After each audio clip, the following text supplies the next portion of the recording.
Hello everyone, তোমাদের সুমাইয়া সবাইকে স্বাগত জানাচ্ছি আমার ডেইলি ব্লগের আরেকটি নতুন পর্বে। আশা করছি তোমরা সবাই ভালো আছো। যে যেখান থেকে ভিডিওটা দেখছো অনেক ভালোবাসা নিও। আজকে অন্য কোনো ব্লগ ভিডিও নয়, জাস্ট একটা রেসিপি শেয়ার করছি। বর্তমান সময়ে খুবই ভাইরাল এবং জনপ্রিয় এই পিঠার রেসিপিটি তোমাদের সাথে শেয়ার না করে আমি থাকতে পারলাম না। এখানে নারকেলের পুর ব্যবহার করা হয়েছে। তোমরা চাইলে সবজির কিমা অথবা চিকেনের কিমা দিয়েও কিন্তু পিঠাটা বানিয়ে দেখতে পারো। আমার কাছে মনে হচ্ছে যে ভেজিটেবল অথবা চিকেনের কিমা করা পুর ভরে যদি এই ভাপা পিঠাটা করা হয় তাহলে হয়তোবা কিছুটা মোমোর মতো টেস্ট আসবে।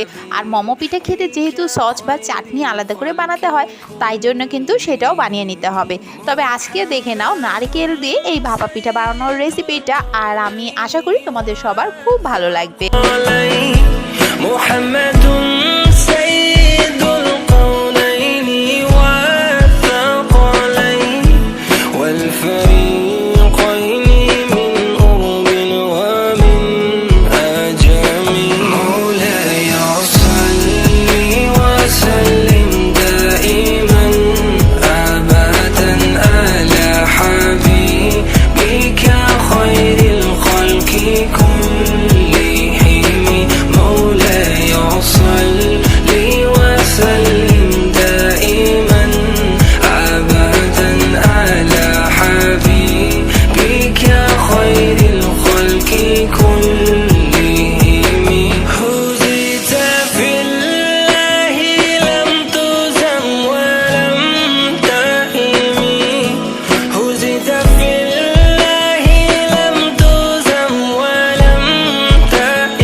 একদম খুবই কম খরচে কম সময়ে খুব সহজভাবে তৈরি করা যায় এই ভাপা পিঠা।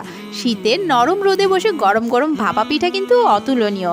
আজকে এ পর্যন্তই বন্ধুরা, ভালো থেকো সবাই, টাটা।